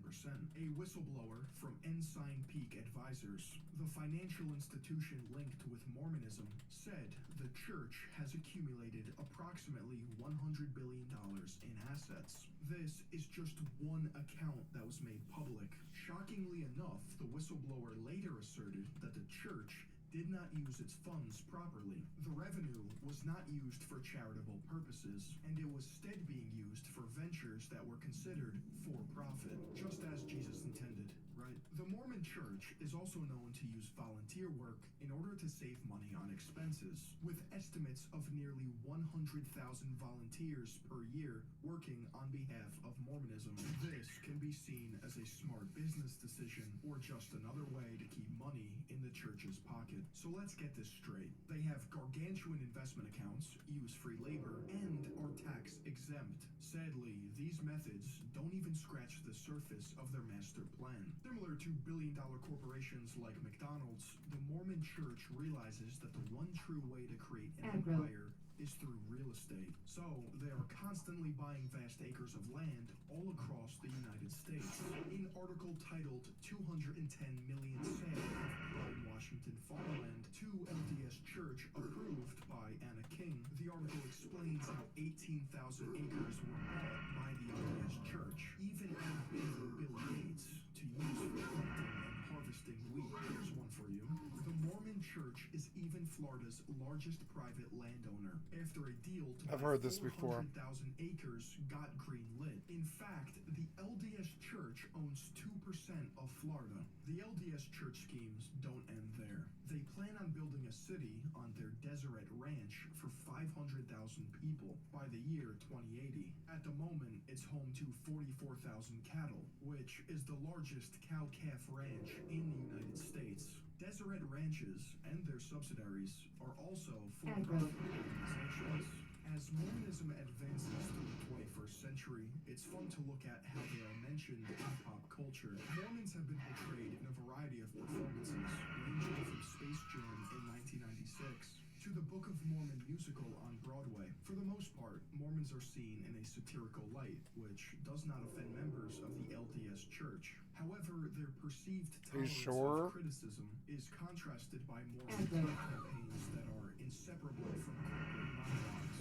Everything about the religion is run like a capitalist dream. The LDS Church said in response to the Book of Mormon musical, musical that they are, quote, made of sterner stuff.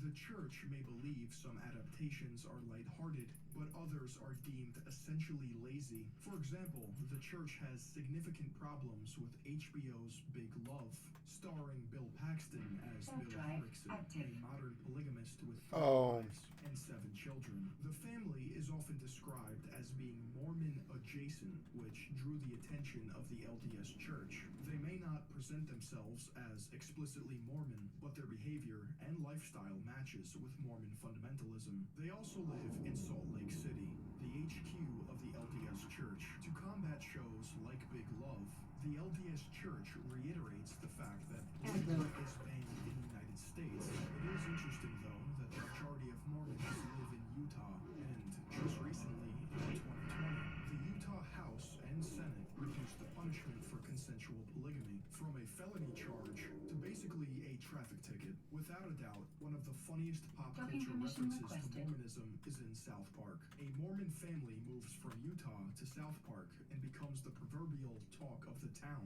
The Mormon children and parents are portrayed as too helpful. They are so nice that they convince other people to change their ways. In one instance, Randy Marsh goes to the Mormon's home to beat up the father for telling Stan Marsh differing religious views. Randy's plans rarely work out. He doesn't fight the father. Instead, he comes home with a copy of the Book of Mormon. Throughout the episode, the story of Joseph Smith is explained with almost constant singing. That's how the Book of Mormon was written. Dum dum dum dum dum. Dum da dum dum dum dum dum. Dum da dum dum dum dum dum. Matt Stone and Trey Parker, the creators of South Park, were also the creators of the Book of Mormon musical. It can be inferred that Matt and Trey don't like Mormonism very much. However, Mormons are not always featured in a strictly satirical or stereotypical nature. In the video game franchise Fallout, set in post-apocalyptic America, Mormons are one of the few remaining religions. Unlike other adaptations, Mormons are portrayed in a positive light. As said in an article titled, "I'm a Mormon, pop culture often mocks my faith, but Fallout treated it right." It seems a video game did right by the Mormon religion, while others see it for what it truly is. Criticism of Mormonism has only expanded since its inception because of sexist policies or historical revision. I mean, they literally believe early Jews came to America, built incredible civilizations, had cataclysmic wars, were visited by Jesus, then all died out, and the few that were remaining, they became Native Americans. These are inaccuracies that can be empirically proven false by science and documented evidence. But these pillars of academia are considered the philosophies of man and should not be mingled with faith. However, the Mormon Church will have typical PR mumbo-jumbo to appease critics. The primary method of religious indoctrination is to deny others and assert that your religion is the one true path to salvation. This creates a powerful us versus them dynamic, a complex in which they know the only truth. It's convenient for all religions to believe they are the center of the universe, creating a sense of religious tribalism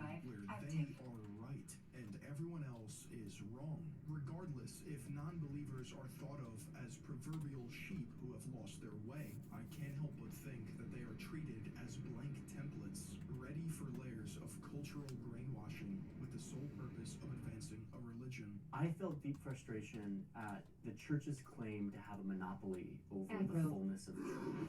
That the few million members are the only keepers of the real truth of what God wants today for us, and that everyone else has truth too. But through prophets and apostles and modern day revelation, the Mormons are actually the ones who have the full picture. They know what's going on. I believed that they had the truth that was going to deliver me and my family to eternal bliss in celestial glory. Mormonism is a new age religion, which makes it incredibly easy to fact-check and cross-reference outlandish claims of miracle work and divine intervention. It is a slap in the face to archaeology, anthropology, history, and science when Mormonism is taken seriously in any regard. When you know the origin story of Mormonism, the churches and temples begin to represent a dystopian disconnect, towering structures of grandeur that are built upon lies. Wow. Although it may instill morality in some, it doesn't outweigh the blatant I have a Mormon friend. I